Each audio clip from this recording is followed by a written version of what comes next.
We've got our first two teams in the quarterfinals of the 2026 World Cup. David Goss here with you as we are live every single morning for First Touch 26 from our Kickback Studios in New York City. And coming off the fireworks. That's a generic term because of July 4th. Nailed it on that one. We are back for a little bit more to talk about the teams that have passed through and to talk about the big games coming up later today as we are on tap for Brazil to play Norway in what is luckily a cooled down New York, Finally. New Jersey area. And then we are going down to Mexico City to see if 11 Englishmen can survive anything that isn't perfect weather and perfect conditions. Have you ever gone for a jog around? No, I'm not an idiot. The Azteca? People do these things. They're like, oh, I went on vacation and I like to go for a run to like see the space. I don't go for a run on vacation. What a goon thing to do. I eat food, I drink, I walk around, I meet people, I look at things. I don't go for a run. I hate that about people. I absolutely hate that. That reminds me of that gym commercial. I pick things up and I put them down. Yeah. I look at things. The official reports are coming out that British journalists are incapable of going for runs in Mexico City. So that should heavily affect everything that occurs later today. So we're going to get the Viking row 2 hours of sleep up against Brazil, and then we're going to get Mexico, England to close out the night at the Azteca. The internet has been electric over this. Is this a hate watch for you, or is this a love watch for you? No, hate, because I don't like Mexico. Right, but you love CONCACAF. Yes, I do love CONCACAF. And congratulations to Paraguay on being adopted into CONCACAF for their performances over the last two games. You are welcome in our party. I do love CONCACAF. I love everything about it. I said it coming into the tournament. I am most excited for people who have never experienced it before to experience it and realize maybe Latvia away is not the hardest possible game you could have to qualify for an international competition. It will be a first-time experience for many people. We've got a lot to talk about, of course. Canada versus Morocco. Drama. It obviously hurts my heart very heavily coming out of that game. And then the Paraguay performance, which, based off similar British reporters, it's incredible that France survived such a lethal attack using weapons of sorts and thugs who came across the lines and attacked them. So a bit of a miracle down in Philadelphia, the second miracle in 250 years in Philadelphia to occur. So it was a really big moment. Wow, look at you. For the French. On fire. Tying it all together. Firing. But to start out today's show, we're going to set the stage a little bit on some of the big awards, which will be a big part of the end of this tournament as we go forward, as it is for every single competition. We will have our final end of the tournament awards that we will be doing, sponsored by Football Manager. Football Manager 26, still 50% off until July 9th. So make sure you go in there. You can play international mode. You can play as the teams at the World Cup, or you can just go off and build your own team like Tom is out on the West Coast as he follows the U.S. men's national team and plays as Charlton. So we're going to talk through here the Golden Ball, the best young player, the Golden Gloves for the best goalkeeper, and then we will talk defenders of the tournament, which no one here wants to talk about, but we will do it because Connor said that we had to, and he's sitting. I want to. He's sitting cross-armed out there, making sure that we do it because this is not a democracy. This is Connor's world, and we are all living in it. Let's start with the Golden Ball, and my friend Jordan over here is going to get us started very simply. This is the Golden Boot standing. So for anyone out there listening who might be a little bit confused, the Golden Boot is given based on statistics to the best goal scorer in the tournament. If it's not a single goal scorer, it goes down to minutes played first, and then it goes into assists. Right now, Lionel Messi leads the charts with 7. Kylian Mbappe, who has played more games than Messi, is tied on 7. Erling Haaland has 5. Harry Kane has 5. And Ousmane Dembele has 4. The Golden Ball is an award voted on by media for the best player in a tournament. So completely subjective to what you consider the best player. I thought it would be a simple way to start this, that list, that Golden Boot list. Is there anyone not on that list right now that you think has a legitimate shot to win the Golden Ball? Yes. Michael Olise. I think he's the best player that I have seen at this tournament so far. Even though he wasn't great yesterday, he survived the vicious attacks. But he's what he did in the group stage, what he did in the round of 32, he is the best player I have seen this summer. I do not think he will win it. Okay. Because Lionel Messi is in the running. And we know what happens as MLS fans when Lionel Messi is in the running to For win a an media award. For a media voted award. Yeah. Yeah, but Argentina is going to get knocked out in the quarterfinals by Colombia, so that takes Messi out of the equation. Right. I completely agree with you. I think Michael Olise has been the best player in this tournament by quite a distance, actually. That's how impactful he is for this French national team. He has been, for me, insofar as catalyzing the attack, the missing piece for this French national team. The fact that he can seamlessly move from the right to the center, to that number 10 position, only elevates him, in my estimation. Was your question about the list Golden Ball or Golden Boot as well? Ball. Golden Ball, okay. Because I would also add a player to the Golden Boot just because he was my pick. I don't know how many goals he has, and that would be Mikel Oyarzabal. Yeah. You still have a chance, buddy. He has 4 goals. But just Four goals. don't score against Portugal. So there's a little bit of evidence for your pick with Olise. Harry Kane was the Golden Boot winner in the Bundesliga. He was the Golden Boot winner actually in all of Europe in the calculations they do with that whatever. And Olise won Bundesliga Player of the Year with his 19 assists and 19 goals, 25 assists. Yeah. So there is a model there of people understanding Olise's value to a team, even when he plays on a team with the Golden Boot winner, which Kylian Mbappe very well could be. Well, I would hope that the people making these decisions, people who have covered soccer for a very long time, would know how to make these discernments. So Mbappe, Messi, Haaland, Kane, that was that list. Yep. Ousmane Dembele on the bottom had the hat trick to close out the group stage. And then you've added Michael Olise. Yeah. I assume Vinny Jr. has a shout at this as well. He's right behind this group, I think, on goals scored. I think he's the most impactful player for Brazil. I think if Brazil goes on a run, he's got a shot at this because I think he's the leader of that team. And it feels like people understand that. Felt that way against Japan, even without the goals. Julian Quinones, 3 goals, 1 assist. I assume if Mexico wins, he will have a hand to play in it against England. Now you're into a quarterfinal, something Mexico's never done before. Wherever this goes, I think at some point, whoever goes the deepest for the first time ever, a player on that team will have a shot at this. Otherwise, it probably comes down to the final. We talked about this yesterday, not on the show, but afterwards as we stuck around. And I went on another show, how dare I, and somebody asked me about which team goes into this tournament with the most pressure. And the automatic answer should really be Brazil, just because of the weight of that jersey. And I'm reminded of that conversation only because I didn't even think of Vinicius. Yeah, I find that crazy. You were giving me a look. And I find that wild. For some reason, Brazil doesn't enter into my calculus, or Brazilian players. Well, they haven't been fun. Haven't entered into my calculus. But isn't it strange that we're talking about a World Cup and impactful players and teams that should win it, or at least the pressure that surrounds them? It's not 2002, man. Like, That's true.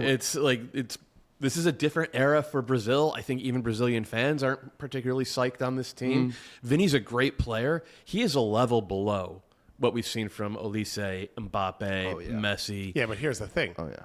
Who does Olise play with? 2 other guys on this list. For sure. Mbappe as well. And who how does did Vinny Jr. play with? And how Casemiro? And how did they look before Olise was moved inside to be the number 10 for this France team? And I don't know if that's so a good that should comparison, by the way. disqualify Mbappe and Dembele for being a part of this I think so. conversation. But it's interesting- Dembele belongs nowhere near that list. that's But fair. it's interesting that you brought up Casemiro when you were comparing the players that he plays with, because up front, he does play with quality players. I'm not saying that nobody's at the caliber of those but French Mateus national. Cunha is Mateus not Cunha Mbappe. is a Cunha's baller. great. He's a baller. Due came off the bench, and he's a Champions League winner. Listen, I'm not saying that Marquinhos as captain is the only one who's your a PSG point guy. stands. I'm just saying that it's interesting that you mentioned Casemiro, because somebody might say, well, look at Rabiot and, Kone, who I thought was very good yesterday. Kone's better than Rabiot. It should be Kone and Chouameni in that Is midfield, Kone but- better than Rabiot? Yeah, I don't he's know been about awesome. that. Well, you love Rabiot. You're in I you're do in the love bag for Rabiot. it. I don't love, his hairstyle, but I love Rabiot. So just to put out there, Messi is the only person to ever win this award more than once. He won it in 2014, and then he won it again in 2022. So he would obviously be the only person to win it 3 times if he did it. And then Mbappe won it in 2018. I probably should have had that written down. Yeah. I don't think I don't think he did win it. No, in I don't think so 2018. either. Luka Modric won it. No, Yeah, yeah, yes, that makes that's right. And Luka Modric is the model for non-goal scorer to win it. He's Right. not the first. Zidane has won it, Yeah. although Zidane scored some goals in his. Dino Zoff won one, I believe. 82. Yeah. Cannavaro. So, is, yeah. 2006. Cannavaro, I don't think won Golden Ball. I think he won Ballon d'Or. I don't think he won the Golden Ball at No, that I'm World pretty Cup. sure he did. 2006. Or maybe I'm I'm wrong. glad I had my research. No, I think you might be right. I think actually. Zidane. Golden Ball, Ballon d'Or. Oh God. Zidane won it in Yeah. 2006. Okay. Thank you. All I was right. ready for that one. I just was unconfident. That's in my okay. ways. I just like how quickly you type. So that is our Golden Ball. That's our projections there. What we like to talk about more and what we've done on this show. Before we do that. Yeah. So Modric won in 2018, deservedly. Cannavaro and Zidane were the top two in 2006. As David said, none of those guys was really a goal scorer. Are there any non-goal scorers, non-primary creators in this year's field that have stood out in that way? Wow, that's a really good question. Because like 2 years ago in the European Championship, the best player, hands down, by far, was Rodri. Period. There was no argument for anybody else. He's not at that level anymore. No. Though I am Pedri gonna has not played at that level. I thought he was one that we would be talking about in this space. I think one of the issues right now is feels like a lot of the teams entering the round of 16 have been underwhelming in the way they've gotten there. And so it's hard to say that a Vitinha has stood out because his team hasn't stood out. They're handicapped. Yeah. And so, but what it takes to get over these next two steps, let's just say, into a semifinal, I think will expose who are the guys who make the difference for their teams. And if it's not just, oh, Harry Kane saved us, then it could be a Jude Bellingham, or that's not the right one. It could be a Declan Rice. Yeah, I was if gonna it's say- Declan Rice who carries you in some of these moments. Declan Rice, I'm going out that window. If it's Declan Rice, So, he's but I buying a think he might villa be in one of the Mexico only City. players on that list, though, right now. One of the data companies that tracks all these things went through the group stage and said the best midfielder in the entire group stage was Malik Tillman. Yeah. If the U.S. What did I say a few days ago? Should be in the starting 11, World Cup starting 11. If the Best 11. U.S. get past Belgium and miracle of miracles get past Spain or Whoa, you're having a Portugal, real Jewish stretch over the last few days. My dad texted me, who said Dayenu? Continue. if they get into the semifinals, do Malik Tillman, or in my opinion, the best player on the team has been Weston McKennie. Do either of those guys end up in this I think so, discussion? because especially with Balogun being suspended for this game, that won't be a game where he stacks goals. Yep. So I don't think there will be a golden boot winner contention for a U.S. team. So if the U.S. makes a Because semi... obviously, if Fuller and Balogun was playing tomorrow night, that's a hat trick. Yeah, so he's on obviously. 6. Yeah, clean. Yeah. I think if you look back at 0-2 with South Korea, it was a center back and Ji-Sung Park, who was just industrious, who were the two guys who got elevated into gold, best 11, silver ball, all that type of stuff. So I think that will be recognized for the U.S. if they were to get there. And I think Weston McKennie and Tillman would be the two that would stand out to most people. People did not like my take about best 11 Malik Tillman. Huh. I like that take. Thank you. I do think, though, that some of the other names who could sneak in this conversation, who aren't goal scorers, aren't purely goal scorers, are actually in the young player conversation. So we've been doing our level up for Football Manager 26 over the course of the tournament. Most of the guys that we had mentioned, to our credit, going into games, ended up being players who are now on this list. So for young player, it's 21 years old and younger. And of course, it is presented by Aramco, which is the only oil distributor that most young people like to use. So I thought that's for sure. Really good cohesion from FIFA and really nailed it on this one. The first name that comes up on this list, it has to be Johan Manzambi. 3 goals, 2 assists. You did that because I took Julian Quinones in the Golden Boot draft.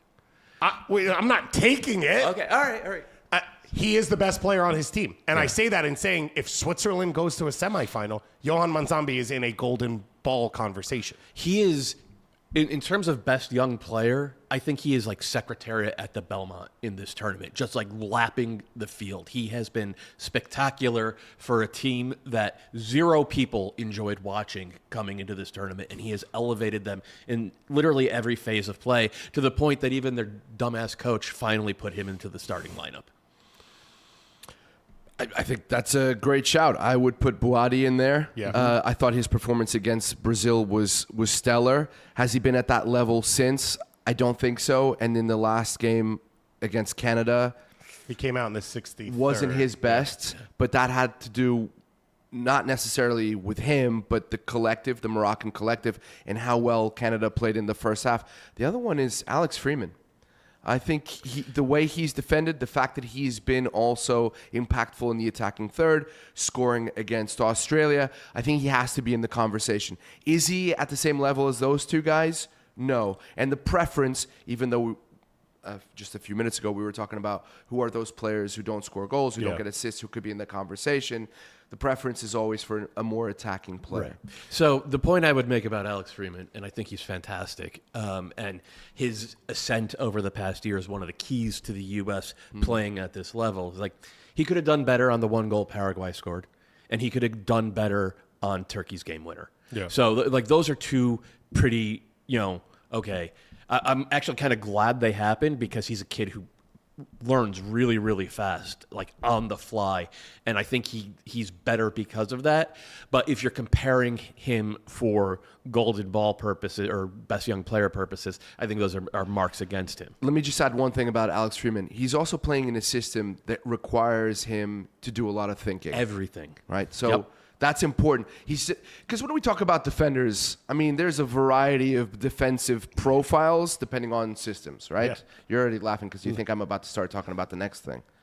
You clearly got a lot of juice for it. Don't go to the next thing yet because I got one more name to throw in here. The way defenders are used in this. So you mentioned Buati. He's not letting you get it. You mentioned Buati, who I think is one of the non-goal scorers where if his team goes far, semifinal, final, now you're talking potentially golden ball, but you're definitely talking young player. Desiree Doué came off the bench, big performance against Paraguay. Ryan, who we have done features about, his pressing, his movement, his assist in the group stage, the youngest Brazilian to have an assist at a World Cup since Pele. So whenever you're on a list with a guy like that, you're always going to get talked about in some of these big groups. Lamine Yamal is a clear one, but has not elevated his game. One goal and has not been great. Another guy on that team.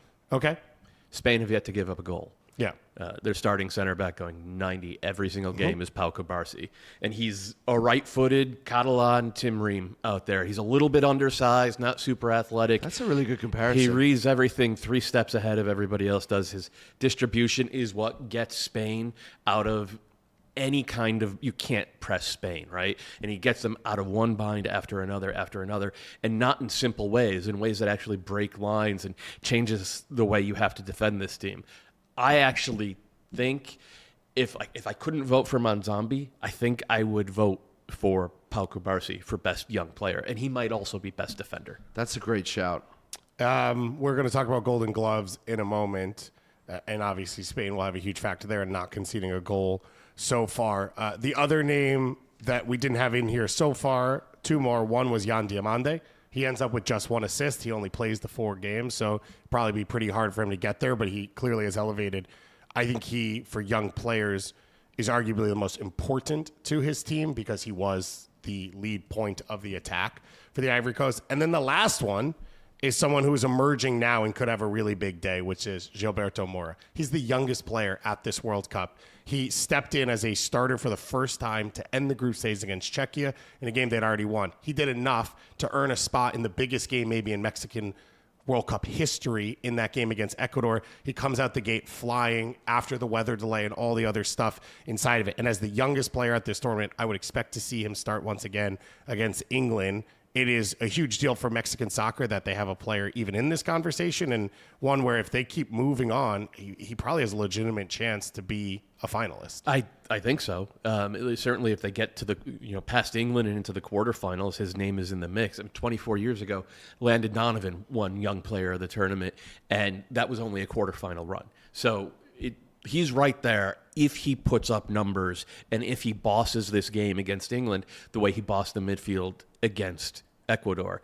Now, it's a big ask. England is a better and more talented team than Ecuador, but they have not looked invulnerable. And Mora's got that thing about the way he receives the ball in traffic where he just is able to create 2 or 3 yards of space that then puts the opposing midfield into a panic. They start rotating towards him because they're like, how suddenly this guy has space.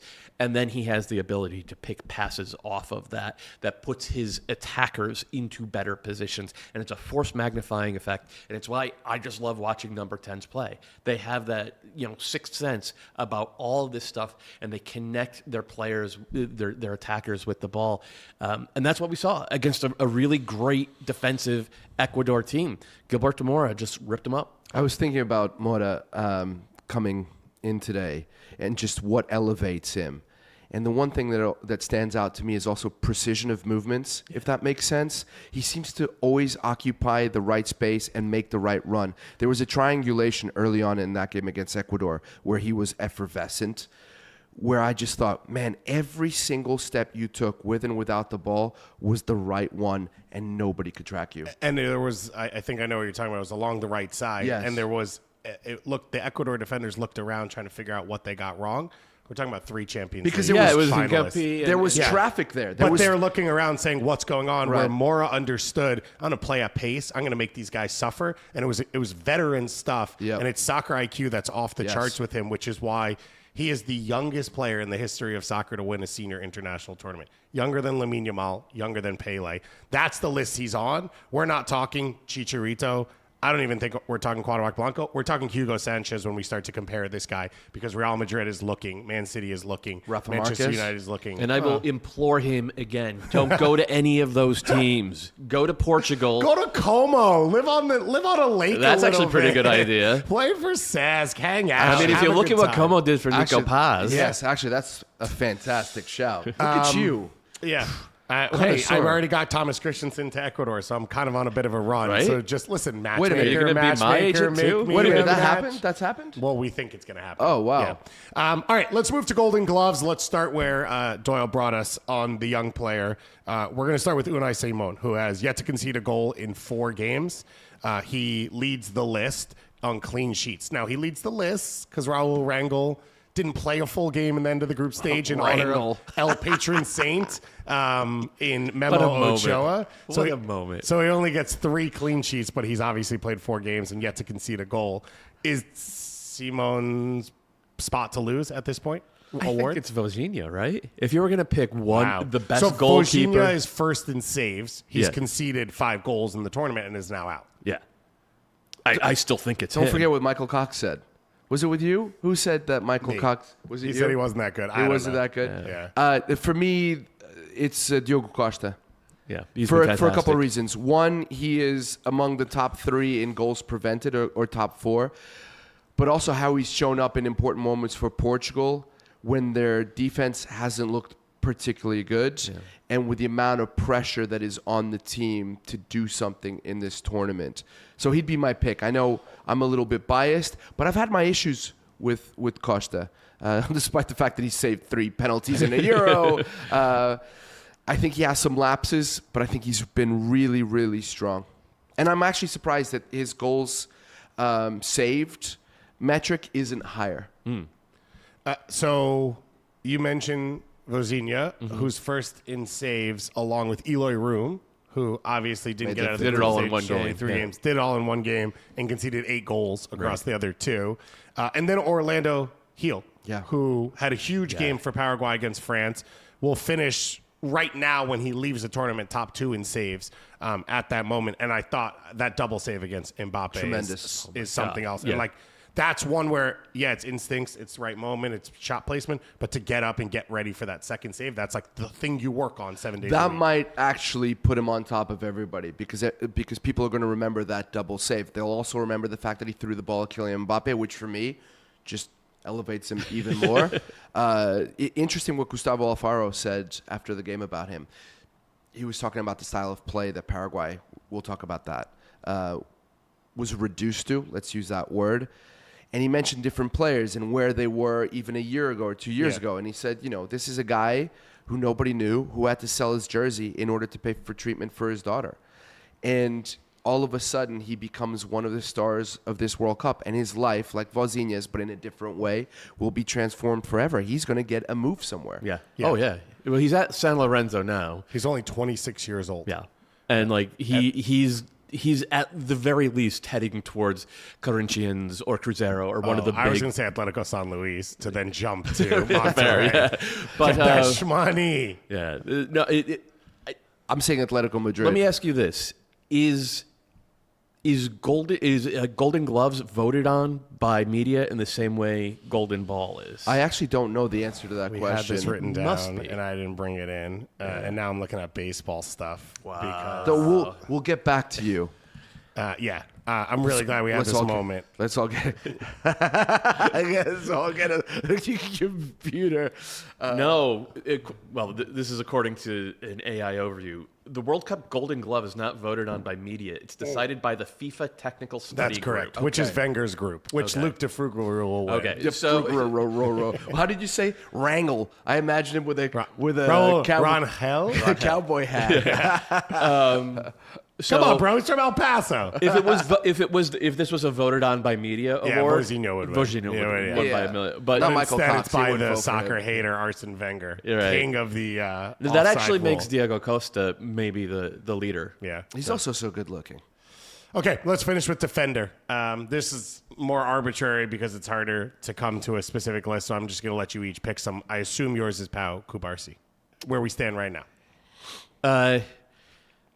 He's surrounded by so much talent. Man, probably him.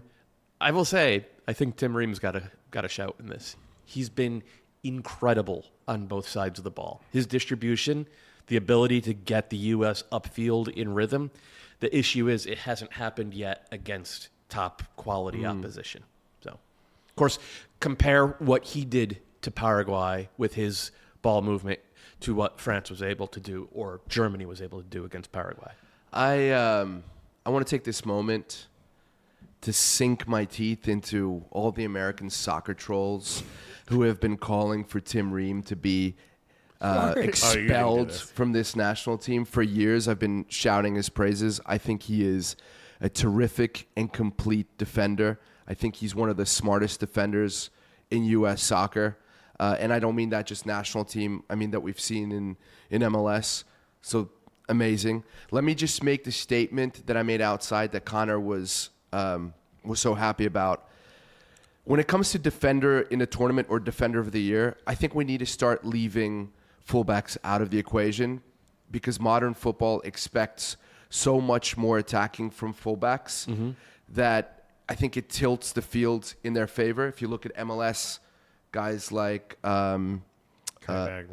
Kai Wagner is one, but Inter Miami, Jordi Alba. Andy Nahar. Nahar, who's been exceptional this year, one of my favorite players to So watch. you think that we shouldn't vote for guys who have more responsibility to play both ways, that it should be purely held to guys who have minimal responsibility to only have to do one thing? When you put it like that, I feel like it's They're just different positions. The idea of defender of the tournament being encompassing both fullbacks and center backs is antiquated. If you want to talk about guys who are primarily defenders, it would be center backs and defensive midfielders. Right? Like Yeah, that's a good point. Tyler Adams belongs in this conversation in a way more than Achraf Hakimi does. Yeah. And then I was thinking about, to sort of go off the rails here as I usually do, Right. Wingers versus center forwards. But the thing is, the winger has evolved so much as well that you can put them under the attacker umbrella. But having said all that, because for me, if you include fullbacks, I think Daniel Munoz is probably the guy. Yeah. Considering what he does on both sides of the ball, because he's also an excellent defender. But so then why isn't that the line? Isn't the line Because you're I think- a great player on both sides of the ball, Yes. and you're a great if you're a great defender who can't pass out of the back from a center back Fair position, enough. you're not going to win defender of the tournament. And that's why Kubarsi would be also included in your accounting. But I will say this, I think his attacking is what takes him over the edge. When I think of the defenders that have really impressed me, Davison Sanchez would probably be my pick, slightly over Lukumi, because he does more with the ball at his feet, which goes into the argument that you're making. I have Lukumi as one of my top two. As right one now. of your top two. So those two are my top two. And the other one is, but he plays for France. I think Upamecano has been exceptional in this tournament as well. And he was a warrior yesterday in 99 degrees and like 70% humidity. He just beat everyone in their duels. Then you can bring Saliba into it, but he does things a little bit differently. So for me right now, Davinson Sanchez wins it. I had Lukumi, and I think Ruben Dias. I thought the way he played against Croatia saved Portugal multiple times. And then it's let me get us back into the attack. Yeah. And I do think if they're going to break through against Spain and potentially go into a quarterfinal where they're favorites, because they will be against Belgium or the U.S., it is going to be a game where he probably needs to step into the attack and help them break things down. And I think he's capable of it. I thought those were the two from the center back position that have stood out to me. Davinson Sanchez I'd put on that list as well. I mean, they haven't conceded yet as a team. So or they conceded one. They lost. Didn't they beat Uzbekistan 3-1? I think so, yes. So they've both been super impressive. Obviously, Daniel Munoz, to your point, is going to take a lot of the credit because of the goals he scored. But he still stood up in every duel he had to against Ghana in some of the big moments. And when he came off the bench against Portugal, he changed the pace of the game. He completely did. That's where they go and almost win it just because of the energy he helps bring. And just think, we've just named 3 of the Colombian back 4. We are pilled 100%. And I Michele's not even here. I was about to start naming their D-mids as well because they've been fantastic. Lerma has been unbelievable. Yeah. Jefferson Lerma is the player that I grew up watching where that was my favorite player on every team. I'm not surprised. I did call you the Makalele of extra time. Most of the time they came from West Africa. Yesterday? And now, what? Did you see him yesterday? Was he at the game? Full suit in that heat. Yeah. It was unbelievable. Great shades. All right. Well, let's talk about yesterday a little bit more. And let's dig into, to start, Canada versus Morocco. A big game, a big moment for both these teams. For Morocco trying to make history for Africa and become the team that had qualified the most or won the most knockout games compared to the rest of Africa. That number has moved since they did it last week for the first time because Egypt won their game. So all of Africa has now won 4 knockout games at the World Cup, and Morocco has now won 4 knockout games at the World Cup. And for Morocco, of course, they continue to march on at a World Cup that they believe they're a contender to win. And even more importantly, they're setting themselves up for 2030, where they will be one of the co-hosts alongside Portugal and Spain. They will now play France in a quarterfinal on July 9th in Boston. That will be a rematch of the 2022 World Cup semifinal. And of course, there's some historical ties between Morocco and France coming into this game. But obviously, I feel this game very heavily on a Canadian side because of how excited I was for this Canada group and then the game that ended up playing out. Let's talk about the game first, and then I think we can talk about Canada big picture. Canada comes out flying in the first half. Huge flashpoint in this game is Ismail Sabiri, who has been maybe one of the 2 or 3 best center forwards at this tournament. He pulls up with a non-contact injury about 10 minutes in. Really, really hurts the attack for this Morocco team, forced to come off. Canada then, they get their biggest opportunity about a minute later. It's Tani Oluwaseyi with this unbelievable spin, sort of on the move already. Spins, turns in the box, and then can't put his chance away against Bono, and probably one of those chances that will haunt him for a little while, will be discussed by Canada fans just in perpetuity in history. There's a bit of a fight in the 38th minute that I honestly, Prince of CONCACAF, Richie, didn't even really start or cause anything wrong, but gets involved, and then Morocco scores the opening goal on a free kick in the 50th minute that we watched and rewatched in every aspect for about 15 minutes before we came in here. Let's just go to the start, though. I thought it was the best half Canada played the entire World Cup. I thought it was a lot of what we thought we would see more of the tournament from Canada. And to do it against your best opponent in your biggest moment, I think is pretty impressive. It was, and it was an impressive overall World Cup for Canada. It confirmed that run to the 2024 Copa America semifinals, that was not an aberration. That's what this group is. But it also confirmed the difference between Canada and the truly elite teams in the world. I kept waiting for Jonathan David to show up, and he just didn't, other than when playing 11v10 against a bunch of semi-pro guys in Qatar. And that was disappointing. Tani had that great turn. I didn't think he was sharp and incisive in his movements otherwise. Like, he couldn't find space, and he wasn't stressing the Moroccan backline off the ball. I thought he was good in the press, but not necessarily out of possession, and that was a little frustrating. And if you're goal scorers, if your center forwards aren't showing up and dictating the game and being dangerous like that, you need to win on set pieces. And Canada were terrible on set pieces this entire tournament long. Like, it started against Bosnia when, both on their own set pieces and defending Bosnia's, and it finished. This game was over in the 50th minute when it was 1-0. It was always more likely to end 2 or 3-0 than it was for Canada to get one back. And let me just piggyback on that point. And I think despite the fact that Jesse Marsch set his team up really well and they had such an impressive first half, I blame him for what happens in the second half. The style of football that Jesse Marsch is married to is conducive to turnovers and quick attacking moments that can translate into goals. But when things aren't going well for you, it is also conducive to chaos. And we saw a lot of chaos in that second half right after they concede, or a few minutes after they concede the goal. All of a sudden, the pressing, can we even say, is even more aggressive from Canada. It's disjointed, though, because I think the players become rattled, and that opens up the spaces for Morocco to hit in transition. It was amazing. I said I think I wrote something along the lines of they threw the kitchen sink, or they threw caution to the wind far too early in that game. And I think at that point, that's when Marsch has to calm his team down. But that's not who he is. He's always so agitated on the sideline.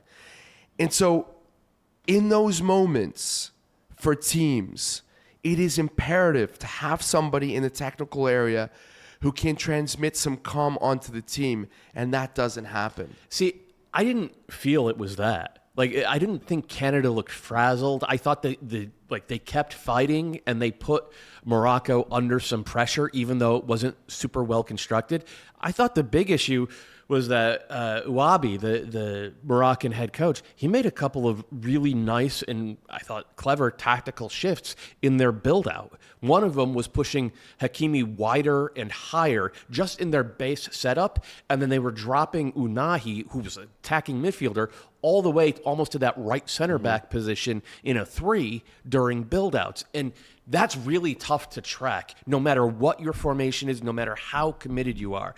And that took away. It changes the way you press. It does. It changes the way you press. And it also takes away the main weapon for Canada, which is causing those high turnovers. And if Morocco are suddenly a little bit more comfortable with the ball, then how else are you going to create chances if you're Canada? And they don't really have an answer for that. And that's my argument with Energy Drink Soccer is I don't think it has an answer for that if you're getting sort of out-tacticked on the field. And that's where I want to see over the next 2 years heading into Copa America in 2028. I want to see this team be able to slow the game down, use the ball to pull teams apart a little bit, and let the ball do the work sometimes. And it's the high turnover that creates Tanny's chance. Even with all the work he has left to do, it was a high turnover and then quickly played into his feet on the top of the 18, where one of my issues the whole tournament has been Tanny and Promise David. They are both slow in the open field, and then when you can get them around the box, great. Canada hasn't had the game around the box enough, and I would have just scrapped the position altogether, put another body in midfield, controlled the game a little bit more there, or have more chances to create. So I think, one, we watched this free kick a couple times. The ability for Morocco to get out quickly from what is a goal kick to get into the position that Luke Defuguru gives up the free kick. And Rahimi, by the way, because you mentioned Saibari being injured, Rahimi, who's a very good forward, comes into this game and has an impact right from the start. He missed a number of chances against Netherlands that would haunt most players, and he missed a chance in this game, but he comes back, he gets the goal, and he draws the foul. And then the actual free kick taken, it comes, back across the top of the box for Onani to score. And Canada, we watched it 15 times. They had almost everyone at the top of the 6, a million miles away for no reason, not really marking anyone. And Jonathan David at the last second is sort of repositioned a little bit closer, which is the only thing that puts any pressure on the ball. Otherwise, he's on the top of the 18 in a World Cup round of 16 game completely by himself, taking an open shot. Yeah, I like I said, I don't understand Canada's set piece routines in attack, because correct me if I'm wrong, but that the whole counterattack that Defuguru had to commit the foul on. That came off a It was Canada. I think it was a secondary Okay. set piece. So the Like initial a ball came in, it got recycled, Okay. and it comes back in from the side. Yeah. So, But I mean, every Canada corner kick was low to the near post. It never got to anyone. Jonathan David ends up taking the free kick from the top of the 18. I don't know what world we live in where it's like, oh, this person's the best set piece taker, but they don't take shots. Right. They only place the ball exactly where you want it all the time. And then this guy who is incapable of taking a free kick, he'll take the high leverage ones and he'll put it. I mean, he tried to scoop that thing into the corner. If that thing's on goal, Bono doesn't even need to dive. He's Right. just standing, He doesn't catching even it. catch There's no pace on that ball at all. It was weird to watch them be so inefficient and self-sabotaging on both sides of the ball. The one that ends up in Unahi's goal, I mean, that is.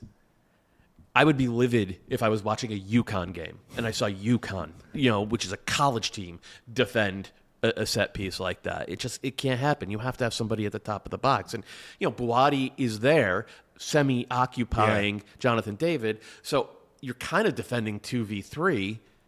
Where is the leadership and understanding in order to address that in the moment from the players on the field, but also what are you doing in training? Yeah. That is how you set up to defend that in the first place. Yeah, not only, and I mentioned this, I also think that line, because we have seen that sort of defending, zonal marking a lot in this tournament, but the last defensive line is further up the field. I think they're too close to inside Krakauer. their own And six. you're talking about the position of the ball, and I think you're right. I think you at least have to be in line with the ball, and that space is not too big for Kripo to dominate his airspace. So I think a lot of things went wrong there. By the way, can I just say something before I forget on the Morocco side? When we were talking about defenders of the tournament, Mazraoui has been unbelievable, and Issa Diop has also been very, very good. And now he's playing with a second partner in this game because of the forced injuries.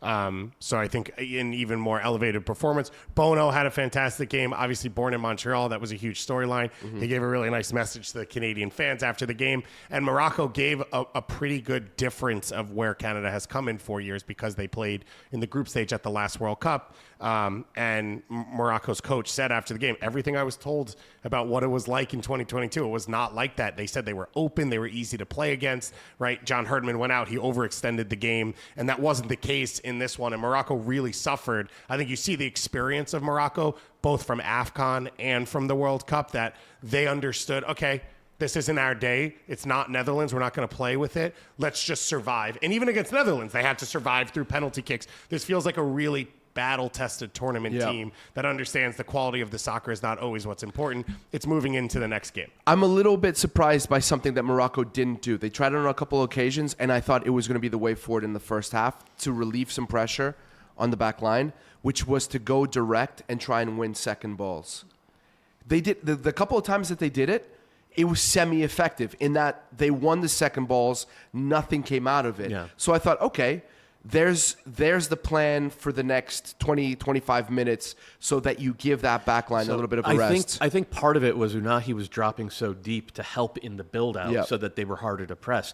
By the way, Unahi, this is the second time he's come into a World Cup and played this well and been on a team that has just gotten relegated. Yeah. I think it was Angers 4 years ago in France, and it was... And nobody really talks about him. He's so good. Well, he came out of the last World Cup and did not play at the same level. I think he just likes playing for Morocco. Yes. And he's a bit of a specialist. He and could- if I was Raja Casablanca, I'd put everything I had on the He table. could be another Lukasz Podolski. Yeah. He could be. Come to MLS. Yes, come on.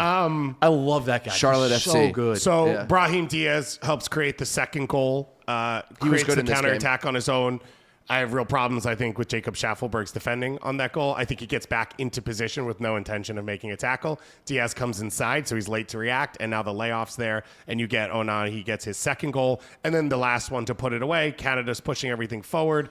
You had the free kick from Jonathan David down 1-0, and then you had Tejan Buchanan's long strike, Oh, my which God. was the only thing Tejan Buchanan's done in 3 weeks. But there were the better fact that options he on didn't that play play. Jonathan David Yeah. in So drove me frustrating. nuts. But also, finally, someone on Canada takes a shot. You had both things Yeah. happening at the same time with the frustration that happened in this game, and Morocco moves on. So Morocco will play against France. We'll talk about France in just a moment. Huge moment for this country. This is now the example of moving from interesting to dark horse into favorites. Morocco's the model. Everyone else is following Morocco going forward. Portugal's in that conversation as well of elevating from not a World Cup power into a World Cup power. I guess you could say Spain, but it's harder when you have the two best teams in the world in your league and maybe the best league in the world. So I'm not going to put them in there. Morocco's the model right now, the model that everyone is following. Well, it's like what we've been talking about for almost a month now with, is Japan the model? Is Saudi Arabia the model? South Korea, United States, Mexico, like Morocco's done it. Yeah. All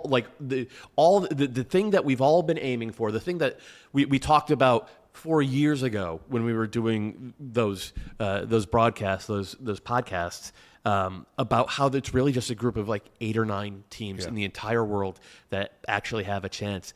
Morocco is knocking on the door to join that club. I don't think they're there yet. I do not. Okay. Well, we'll find out. Yeah. Because if they beat France, then they're there. after they did it against Spain and Portugal, then I will shut the hell up. They'll be in a World Cup semifinal for the second straight time, and they'll probably be there. I want to talk about one story, which we'll take into my overall thoughts. So Alphonso Davies does not appear in this game. Played about 15 minutes in the knockout game against South Africa. There's 15 different stories about why Alphonso Davies did not play in this game. He came out afterwards and said, I didn't feel 100%. Jesse asked me if I was 100%. I couldn't say yes, and I didn't want to be a drag on the team, so I didn't play. There are reports that Bayern Munich made the call. That Bayern Munich, after the ACL injury for Alphonso Davies while he was with Canada a year ago in the Nations League, which they felt was misdiagnosed, and therefore he played and put himself in worse condition, that Bayern had a doctor with him, and it was agreed that he did a lot of the rehab at Bayern and came and met the Canada team halfway through the run-up to this camp, that they made the call. There were reports that he warmed up at halftime, and then that was when he assessed that he couldn't do it. And then there's a story coming out of Canada from one of the Canadian TV hosts, Sid, I cannot pronounce his last name because I don't really care, who says he has a interview he did with Fonzie before the World Cup where Fonzie smokes Jesse Marsch, and the Canadian Soccer asked him not to put it out there, and that they actually don't get along, and that's the huge issue. I don't know, man. If you've got the story, put it out there. I don't think anyone's going to complain. I would be shocked if Alphonso Davies, going into a home World Cup, went and sat down with the TV host and talked about it. So that's a really interesting story. Congratulations to you. Right. So that's real Soccer Nation stuff right there. And it has been for a little while there. You've made it. But all of this goes into the larger context of how we look at this Canada World Cup. It's the first win in Canadian men's soccer history at a World Cup. It's the first knockout win in Canadian men's soccer history. They make it to a round of 16. Now they do so all as a host. And one of the things, the fact that Alphonso Davies, the best player in the country's history, plays 15 minutes at this World Cup, put me back into thinking through 2024, the Copa America, and 2022, the World Cup. And for any complaints that we could have about Jesse Marsch and the way he set up his team, this World Cup came at a terrible time for this Canadian national team pool. In 2024, Steven Eustáquio had played 40 games for FC Porto, 8 in the Champions League. He played 10 times for LAFC this year on loan because he couldn't find his feet. Jonathan David had scored 24 goals for Lille going into the 2024 Copa America. He scored 6 for Juventus this season. Alphonso Davies played about 500 minutes this season for Bayern Munich after coming off winning a Champions League going into the 2022 World Cup for this country. Moise Bombito spent the last 8 months out with a broken leg. Derek Cornelius came off being one of the best players in Sweden. This year, he spent 13 games on loan with Rangers because he couldn't get into the team he was on. Kyle Larin was a full-time starter for Besiktas and Majorca in going into those 2 tournaments. He spent half this year on loan at Southampton, just begging for minutes, ended up playing about 800. Those other years, he played 1,400 minutes. When you look at this tournament and you look at specifically this game, they were bad in the biggest moments in both boxes. And you look at a group where no one came in at their peak, whether it was for health or for form reasons. There's only so much a coaching staff can do. There's only so much spirit and grit and post-game speeches and bringing swords and all that stuff can do. Canada has the players to compete at a high level. Can they beat Morocco on their day? Yes. Can they beat Morocco consistently? Probably not. Are they in the top conversation for the 10 to 20 best national teams at a tournament? I think so. This was not a great situation for them, and I think what they gritted out and did was just enough and was probably all that we should have expected. They also missed Flores with an ACL tear. Yeah. And he was I was meant to be. I know you. What? You're not a big fan? I don't think there's anything particularly special about him. But when you lose a guy who's already made the roster, Yeah. it's a bad situation He's made for a the- national he's made team. the I genuinely roster- think Jaden Nelson's a better player, but okay. And Who I'm also surpri- was hurt the whole year. Yep. And I'm surprised I didn't see more of him in this. I think he's been carrying a knock. Okay, Yeah. but Flores, the expectation was that Flores was going to get considerable minutes in this Yeah. tournament. That's all I'm saying. I Yeah. mean, in And Ali- 2022, coming into the World Cup, Jonathan David scored 15 goals in Ligue 1. In 2024, he scored 19 goals. He scored 6 goals in Serie A this year. He looks like a very different player. Yeah, He looks passive. Ali Ahmed was carrying a knock coming, and he was like the best player in the And championship. Ismail Kone broke his leg in Yeah. this tournament. So the tweet I put out or on Blue Sky was like, their 4 best players coming into this tournament were Alphonso Davies, clear number 1, Moist Bombito, Ismail Kone, and Jonathan David. 3 were injured to varying degrees for varying amounts of time, and the 4th just didn't show up. Yeah. And they still got to the round of 16, and they had Morocco in hell for that first half. Yes. Like they had their chances, and it didn't come down to we were missing those injured guys. It was our $10 million forward who plays for a Champions League team in La Liga didn't finish his chances. Yeah. Mhm. Like that is really good. That is, and hey, they only scored other than the Qatar game, I think they only scored 3 goals. Yeah. And they conceded 9. So it's obviously they need to figure some stuff out. Obviously they need to be more ruthless. Obviously, I don't think anybody in CONCACAF or CONMEBOL is going to want to face this team in 2 years at Copa America. I think Canada's legit. Let me just put the numbers on some of that. I took out the Qatar game. This came from Alex Gangue-Ruzi, who I think covers this team as well as anyone. So taking out the Qatar game. So you have South Africa, Morocco, Switzerland, and Bosnia. They won the XG battle, 5.1 to 3.03. They outshot their opponents 48 to 25. They had 118 touches in the box against their opponents who had 46. But they scored 3 goals and conceded 6, and they missed 9 big chances. So that shows you off, underlying numbers, their performances. And then this is the hope and the promise. This is 2030. Alphonso Davies will be 29. Ali Ahmed will be 29. Tejan will be 31. Jonathan David will be 30. Promise David will be 28. Luke DeFugero will be 24. Shigor, who started this game, 26 years old. Alistair Johnson, 31. Ismail Kone, who fingers crossed we hope is able to come back and be the guy he was, 27. Liam Miller, 30. Moist Bombito, 30. This was not a team that this is the peak of a golden generation. I think it's probably not the same as the U.S., the open of a similar. pipeline. Because some of these guys are special in a way that's hard to find. But similar in that 4 years ago, it's like, where are we going to find center backs? Where are we going to find fullbacks? Where are we going to find replacements? And it was really just, are guys going to go out and find their own careers? Because we don't have a pipeline to get them there. And now you look at Ali Ahmed, who not only got dumped by TFC Academy, but then gets picked up by Vancouver and gets pushed through the system. Nathan Saliba, Ismail Kone. Ismail Kone, 8 years ago, he's still working his way through the Belgian second division to try and get himself exposed. Instead, he comes back, he plays for CF Montreal, and he's able to push his way through. And on top of that, Derek Cornelius will be 32. Steven Eustachio will be 33. Ralph Priso will be around as well. Yes. Yep. This team's not going anywhere. Yep. And I think overall it has to be understood that this was a good tournament for them. It came at the wrong time. I think they got as much as they could. Jesse's absurd. The comments about I'd rather be them. I think he misspoke and said, I'd rather be coaching this team. Like, I think what he was trying to say is I'm happy with this and I'm proud of And us. with the performance. I mean, he must have been ecstatic except for the fact that they couldn't score. Yeah. But I mean, he must have been ecstatic with the performance. But he said a weird comment afterwards because he's weird and he does weird stuff and he's, Everybody whatever. eats it up. But James Pantemis needs to be in this roster as soon as this World Cup is over because he is an upgrade over what they have in goal elsewise. But everybody thought that what happened in between the pipes would be an issue, and it hasn't been. Oh, I think it hadn't helped them. Yeah. I think if Dane St. Clair had been at the peak he was at last year, they would have been a better team. I think they would have played more confidently. If not, if Maxime Crépeau was at the peak he was 4 years ago when he was with LAFC before he broke his leg, I think they could have played a higher line and have more confidence to do it because he was covering ground. Especially if Bombito is healthy to cover him. Let's move to the next game because Jordan's going to leave in about 4 hours now because all we've talked about is Canada, but it was a huge performance and a huge World Cup for them. Let's talk about Paraguay versus France, which will be the other side of this quarterfinal. France wins 1-0 in Philadelphia on July 4th. The birth of our nation, Idina Menzel, was there to welcome them into the game. And France are through to their 9th World Cup quarterfinal. Only Brazil, Germany, and England have reached this round more often. And France survived with a 1-0 victory over a penalty kick from Kylian Mbappe. I'm just going to say it. I like the way Mbappe was this game.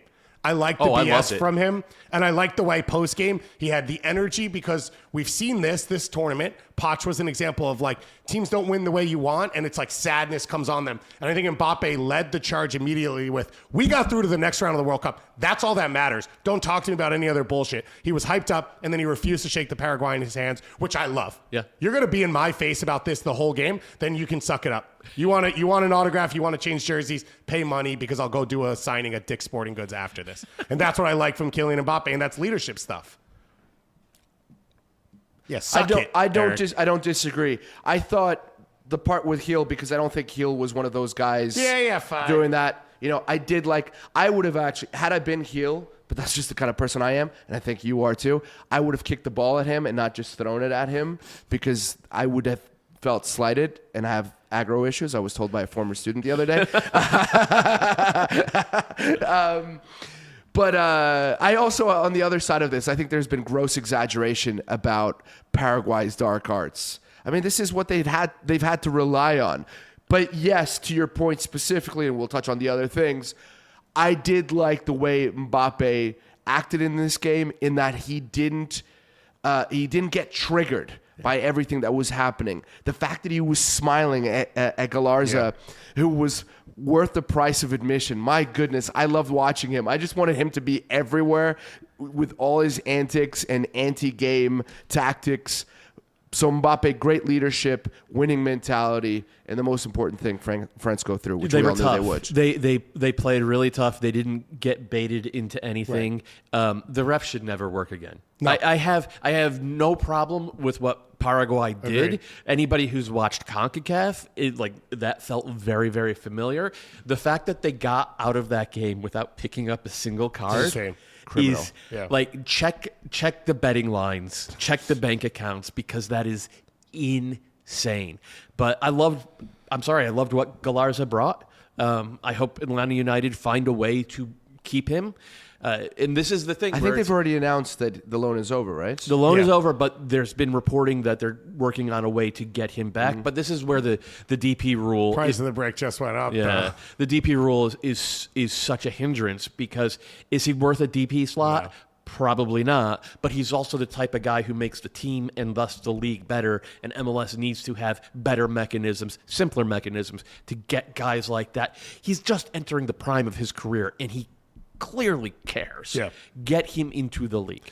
The exaggeration stuff on the Paraguay reaction, I already made a joke about it. I listened to a British newspaper international podcast, and the phrasing they used was off the charts. There was a couple elbows thrown underneath the game, whatever. I don't know. I'm sorry. Was anyone born yesterday? I didn't realize there was 11 newborn babies on the field. Besides that, they tried to scuff up a PK spot. That's what we're talking about? That's not proper gentleman sportsmanship. No, it's not. Honestly, it wouldn't fly at Eton or whatever school. What was the name of your school? Seaford College. That wasn't as proper and classy as I thought it was proper gonna be. Enough. Yeah. It was close. And McKelly had said to me yesterday, he was talking about the final possession stats. We were going back and forth. Finished 76% for France. I think it was 79 at halftime. So approaching 80% possession for France. And France struggled in creating chances. I didn't think it moved around the final third as quickly as it can. And they didn't get enough runners in the box to then make crossing a huge threat. Yeah. And so Paraguay could sit in because they didn't have to extend their lines to close everything down. In saying that, I would be surprised if France faced a group like this again at the World Cup. So they survived. They move on. They can shift back towards somewhat normal game states. And they have shown that there are multiple multiple tools in their bag. Doué comes off the bench, doesn't start. And I knew he was going to be a game changer, because that's exactly what the game needed. Somebody who can navigate those tight spaces with tight control. And he gets brought down in the penalty. I want to say something about that penalty, but I want to highlight a player. I thought Andres Cubas was outstanding in this match. Oh my God, he was great. Outstanding. He is... Andres Cubas is the kind of player that you can slot in almost any team in the world. I really mean that. With the ball at his feet, is he the best player in the world? No, but he's good enough. But you put him on a top team in England, not the very top, but you put him on a team that's competing for Europe, he's going to make that difference defensively for you. He's going to win so many duels that is going to allow other players to have a little bit more liberty of movement on the field.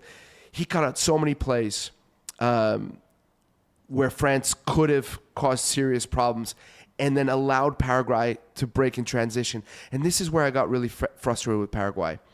They moved to a back five for the first time in this tournament. I can understand why, given the experience they had with the U.S., where the half spaces were so well occupied by American players. But I think they had sort of tinkered and tailored with the system where they closed those spaces. And so I think that they lost a little bit of identity, as much of identity you could say they have going forward.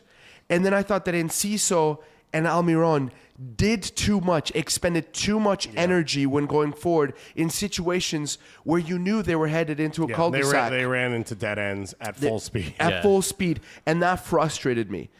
Now, the other thing I want to say, this was a discussion I had with my friends in the game. The penalty, it's a foul.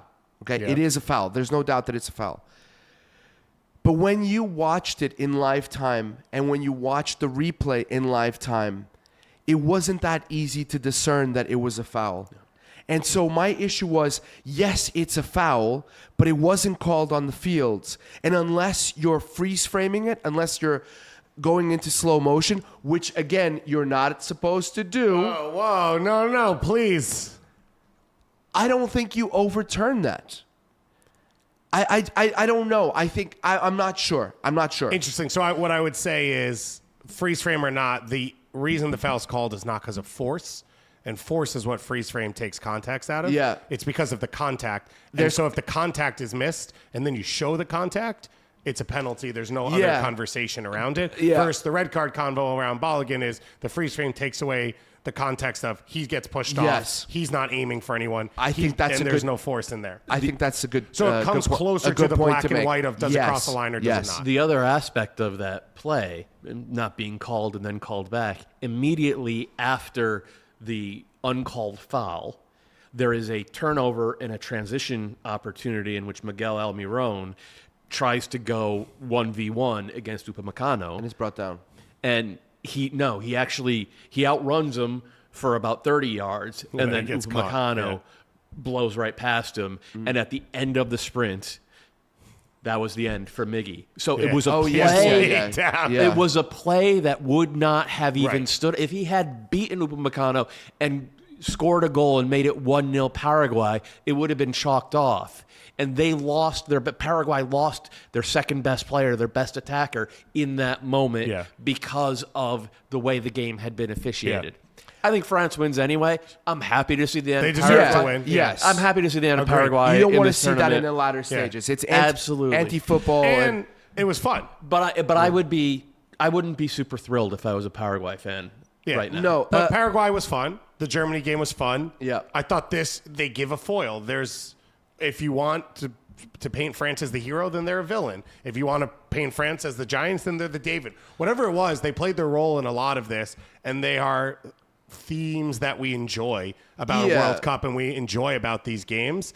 And I thought they went in, and at least to their credit, I thought to all of Gustavo Alfaro's bluster, and I think this goes along with Jesse Marsch stuff, there's about 7% an international coach can affect. You can't recruit players. You're not signing players. You have... Funny enough, Paraguay does recruit players. Nationals, but they have only so much time to work with these players, especially Alfaro taking over. He didn't have the full cycle, although he's gone a long way. All of the red clay stuff, all of the fatherless, all this stuff clearly fueled this team the extra 2% that they needed, and they put together the most historic performance in Paraguayan soccer history. And it is a factor. Look, economics are a factor in all these things. You talked about Cape Verde and the fact that they'll have money to invest in soccer on the islands, so that's a factor, but I won't go into that. I do want to say this about the referee. Tantashev, we've seen him in big games before. This was a disastrous performance, and there's a very good chance that FIFA are going to be like, you're not doing any other tournament ever. But the point that I want to make here is one that I've thought about for a very long time about these tournaments. There are good referees in all confederations.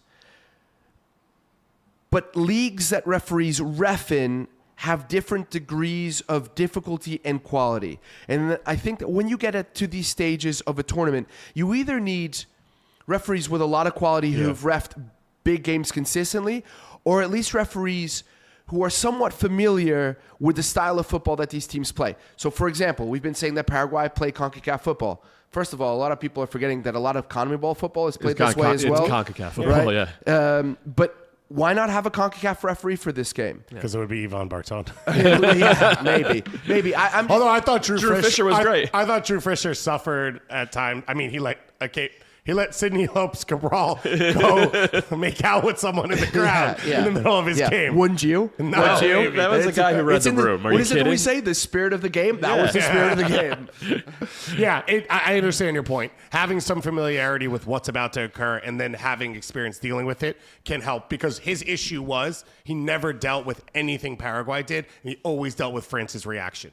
And the reactions get caught, that's fine. Yeah. But over the course of 90 minutes, at some point, you and your staff have to get wise and say, oh, by the way, France isn't for no reason consistently coming up and pushing guys and yelling at guys after the play and fighting. Yep. Something's happening before, and if it's over the line, we can make the call.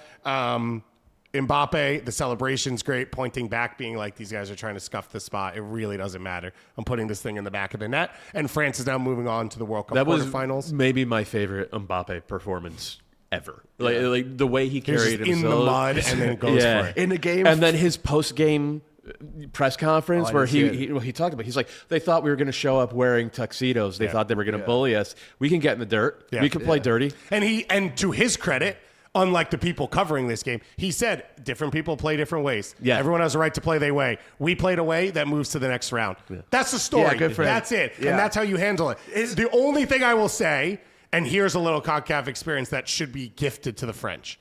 When that game ends, everyone's job who didn't play or works for that team is to get your players to the other side of the field. Form a wall. And do not talk about shaking hands and sportsmanship. You do that after the game then. Yeah. You can call the Paraguayans, find their hotel, go, and shake hands later. Yeah. You don't do it on the field when reds and yellow cards can still be handed out. Get the hell away from them. It's just funny. It took too long for that to happen, and that part, France was not Let me just make for. one more point about Mbappe. So far throughout this tournament, he's averaging something like 26 defensive recorded interventions a game, which is about twice the number that he averaged. He's online. Real Madrid. He knows. I just want to make the point, in a game filled with shithousery, he ultimately is the biggest shithouser at the end of the game. It was a great day. He's won my heart this time. France, Morocco is going to be everything in the quarterfinals. It's going to be in Boston, where France has been base camp. Morocco has already played there, so there should be good familiarity. It's the last game up in Boston of the tournament, and it is, of course, two teams that have a lot of crossover, a lot of experience. They faced off in the semifinals of the 2022 World Cup, and now you get the revenge game for Morocco here in the quarterfinals. A lot of new players. A lot of them chose Morocco over France. There are other players who chose France over Morocco. And of course, there's just quality oozing out of both of these sides. Ismail Sabiri being out could be a huge factor. Do we know if he's out? No, but you pull up 10 minutes into a World Cup game, a non-contact, and you take yourself out. I think he was listed. He had the second most high-intensity sprints of the group stage. He's a wonderful player. And coming off one of them has already been sold to Bayern Munich for 50 million euros, I believe. So Bayern made sure to get that deal done nice and quickly. Speaking of some good young players who might have some moves coming up, let's talk Brazil versus Norway. So that's going to be the first game today, 4 p.m. Eastern time. As we said, the temperature has dropped here in New York, so it should be perfect weather on the banks of East Rutherford, New Jersey, the heartbeat of American economy, and one of the most gorgeous settings you could have for a Brazil-Norway game.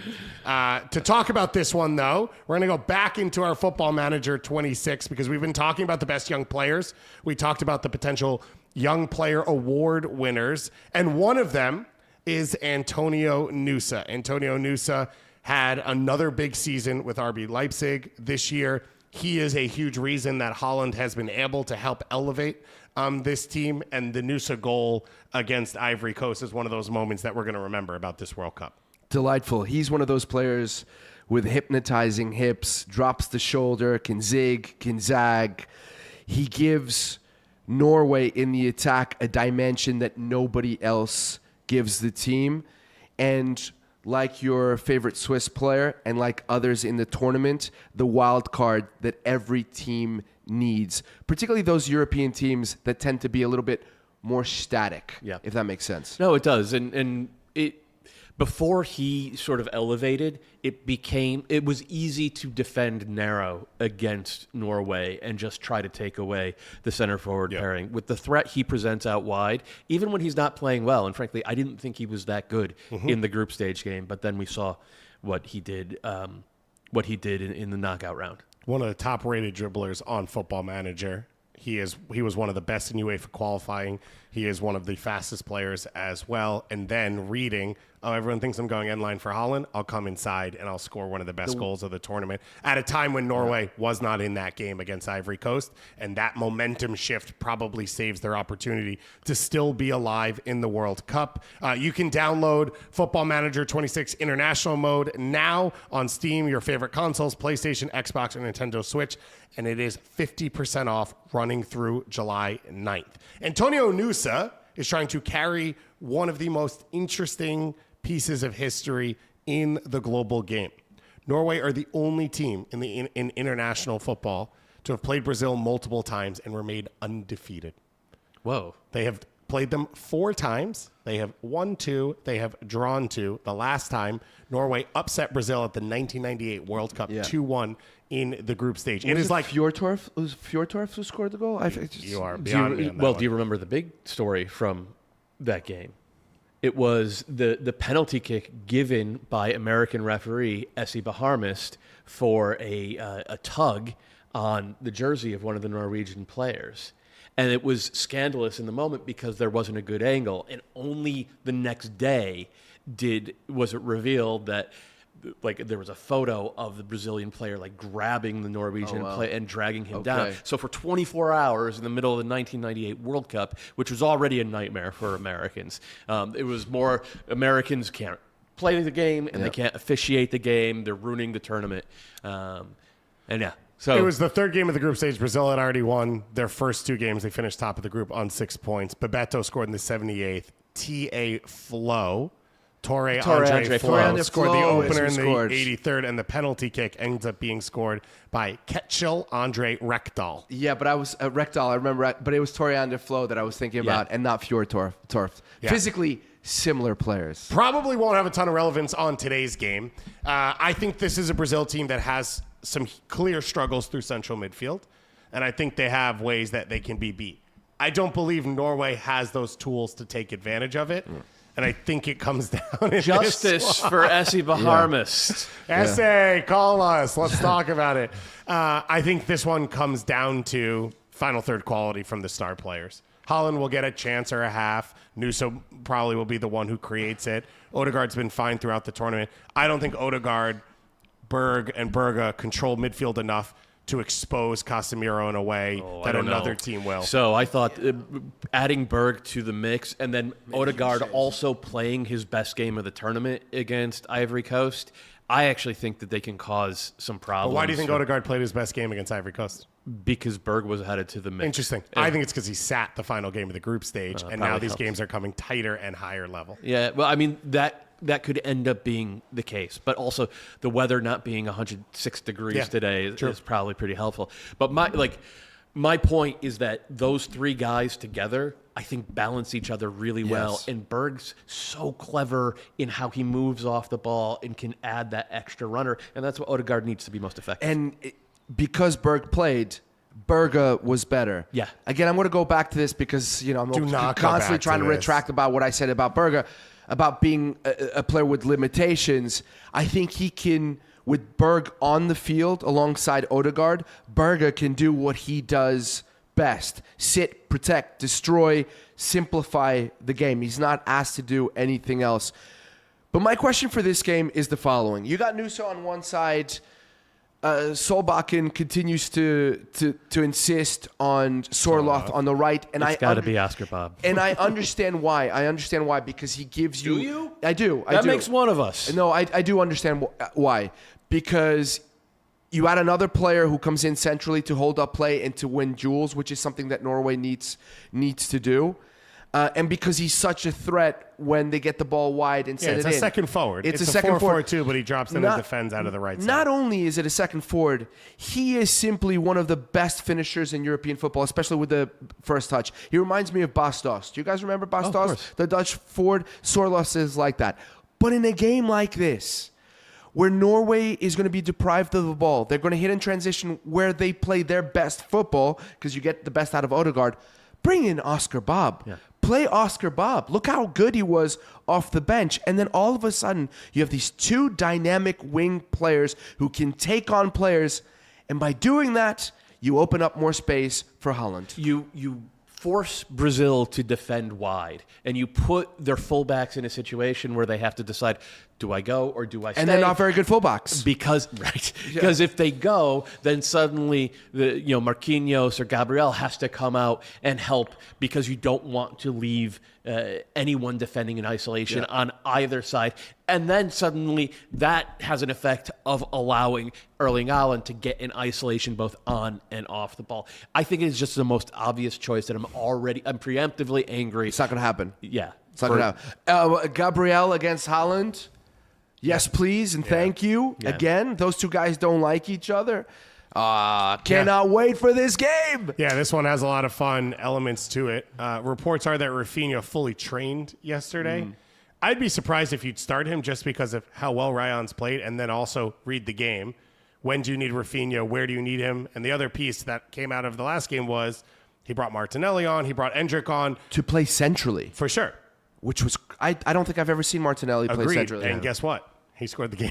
He was super effective. I spent the 30 minutes texting friends about how stupid it was, and then he scored the game winner because genius stuff. I mean, we have to have a conversation about your takes. But it would give Don Carlo a little bit of an opportunity to read the game and say, where do I want? Who do I bring Rafinha in for? Who do I move around? I think at this point, Carlo is kind of committed to playing those super mobile, wingers essentially as center forwards, because the idea is to clear out space for Vinny to attack. And that's what Martinelli did, even though it was Martinelli who got the goal. Yeah. And that's what Cunha's been doing when things have been going well. I knock Casemiro. I just don't think there's another option. Fabinho is like the only other option, and he's 32 playing in Saudi Arabia. I don't know that he can elevate his game, so I don't know there's an obvious move to take Casemiro out, and I think that will be a question mark the entire course of this tournament. I don't understand. I understand he had a poor first half, but he was outstanding for Manchester United this season. He's clearly fit. Now, is he going to catch, who is it that scores the goal for Japan, who takes the shot? Maeda? No, it wasn't Maeda. It was the Ueda. No, it wasn't. It was the Doan? center mid, Saba or whatever. I can't think of his name. The one who really should have been off before he scored the goal for a foul that wasn't called on Cunha for a second yellow. It was Sano. It was Sano who scored. He wasn't going to catch Sano, but he was already on the yellow. And if there was any opportunity to catch him, he's still not going to foul him because he's already on the yellow. But his second half, what he brings to you in set piece plays, and when he plays well, which he did in the second half, he's just too good to drop. But it was such a different game state. Yes. He played in the attacking third for 45 minutes in the second half because Japan had no threat. Guess what? But it's a giveaway in that situation. Guess what? Odegaard, Haaland, Nusa, it's going to be a completely different threat. Yeah. Now, I don't think Norway's the team. I think Brazil wins this game. I think Brazil moves on. I think Brazil's in trouble. That's my point on if Odegaard plays at the level he played at last game, fantastic. Because if he does, he can really threaten this team. But my point is that as you go through this, so let's go into, for Brazil, if they were to win this game, they would move forward. They would play the winner of Mexico and England. I don't know that Mexico's maybe the team, but if it's Jude Bellingham, that's where your problems start to come into place. I don't think Casemiro can keep up with people in that area, and I don't think he could do so alone, which is what Brazil's asking. Maybe that's part of it. Guimaraes is going to push forward. The team's built on their attack. Both fullbacks are going to get high, and maybe it's just too much work for him at this time. But Carlo Ancelotti's won literally everything he's ever been around, and what do we know? So this is going to be a great game to start the day, and then the second game of the day. We've been talking about it over and over and over again. It is going to be Mexico against England. Is going to be at 8 p.m. Eastern time. You've got the Mexico kit on, one of 15. We've got one back here as well. I made so many friends on my own. You can go to soccer.com to grab all of that gear, as well as a special ball if you want to commemorate this game, which I think many people may want to do. I'm seeing Saints put in Mexico jerseys. I'm seeing dogs put in Mexico jerseys. It's everywhere. So if you're going to want to commemorate this game, you can go get a Trianda with the exact match ball. And you can get that from soccer.com, as well as a bunch of other gear to celebrate and support these teams. We've talked about altitude and all these things, blah, blah, blah, blah, blah. Like, okay, you get ready for this game. What are you thinking about? What's the difference? I mean, Thomas Tuchel is saying that the difference has to be the pace of play. He wants England to play slower and more measured. He thought that they've been too impatient both on and off the ball. And I got to tell you, that is not what I have seen. I feel like this team has been static and kind of predictable and kind of one note. And that note is almost always Harry Kane dropping deep to try to orchestrate something out of relatively little. And because the movement is static, he's getting on the ball with few options other than the obvious one, which is hit a long diagonal. Yeah, I think he's got some personnel decisions to make that might be a little bit difficult. Do you play Madueke or Saka? Is Saka fully fit? Nobody knows. What do you do on the left side? Is it Rashford or is it Gordon? Gordon hasn't played well or didn't play well, but he gets 2 assists in the last game. Different sort of dynamics. One's more of a stretcher, the other one's more of a dribbler and a guy who cuts inside. I think if you go any slower than they've already played, they're not moving. Which may actually be the way to survive the Azteca. Because I do think there's a question for Mexico, which is, do you open up, do you come out with energy because you try and push England? But does that expose you? Or do you try and make them last longer and then up the level rely of on the final intensity? 30 minutes. I think, but at that point, have you worked England hard enough that it affects them? Because you've got the different sides of this of high intensity sprints start to get harder and go down. But for England, they might feel most comfortable the opening 50 minutes, or I've never been trying to breathe like this before. I feel worse. I don't think you give them an instant. Exactly. I think like you come out like Ecuador. Oh yeah, it's going to be balls to the wall from the start. Especially because they've rotated, right? Like there's almost nobody on that Mexico squad who's played 360 minutes. Has anybody?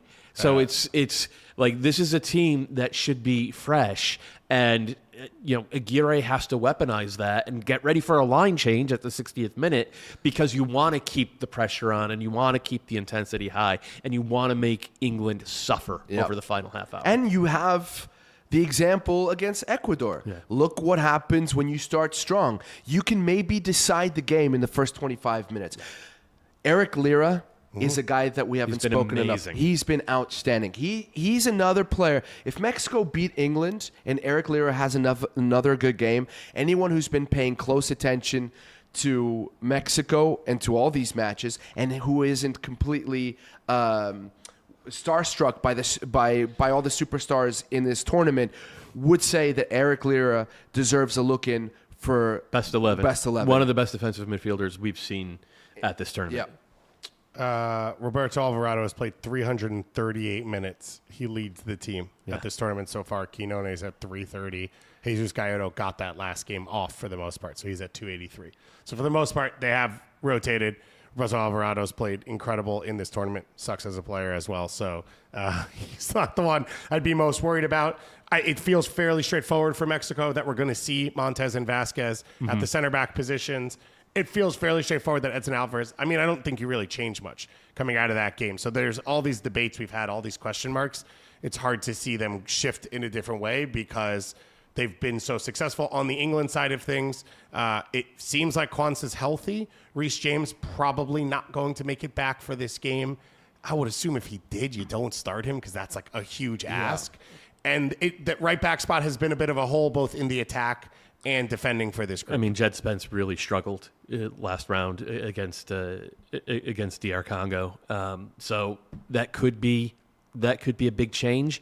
But it's tough to bring guys who are battling injuries in this situation in the knockout rounds, but also obviously at altitude, because I've heard it's tough to run at altitude. Maybe he can borrow Wan-Bissaka. He's no longer playing with DR Congo. That would be a move. If it was me, by the way, I would start Madueke for the energy that I actually think he's been fine. Everyone's talked. I thought agree. he beat guys against DR Congo. I thought he was the only one creating anything.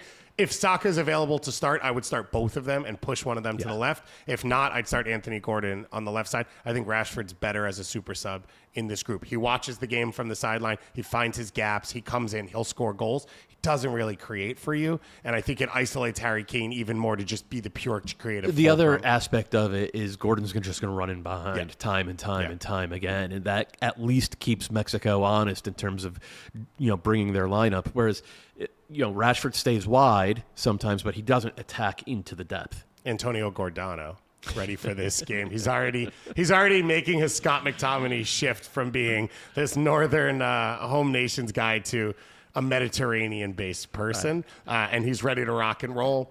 This game, very exciting. Mexico's first game at the Azteca since the Hand of God and the game against Diego Maradona. For Mexico, I mean, we've said it over and over. When are you going to get a better shot? You get England at home. They don't have time to adjust. You want to get into a level you've never been at a World Cup, doing it in a home World Cup. I don't think you're getting a fourth anytime soon. Yeah. Like, you've hosted 3 World Cups. You've had 3 big opportunities. 86 was the best they've ever done at a World Cup for a reason. This is your opportunity. This is your shot. And it seems very clear that the group knows that. They've settled in as a group, which for Mexico is not always the case.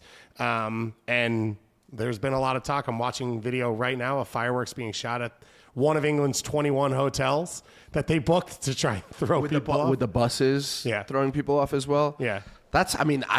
I love that. That's got to be one of the stories Hope of the they World brought their Cup, own toilet as paper, well as though. your chihuahuas that you were sending this morning, the videos. Tomorrow, based off how this game goes, we'll either explain Wilfred Nancy and diarrhea and CONCACAF and all of this, or England will do something really special. They will go to an area of the world they've never really played at, and they will do something. Not in 40 years. Yeah, predictions? Not for these guys. Predictions? I'm going to say I've come off. I thought it was like Mexico 3-0 for about a week.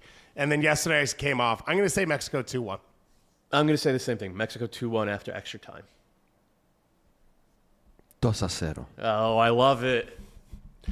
Harry Kane fighting for his spot in history. 2-0 in Mexico's favor. Yeah. I was wondering if somebody was going to ask me that. Yes. I think, you know what, man?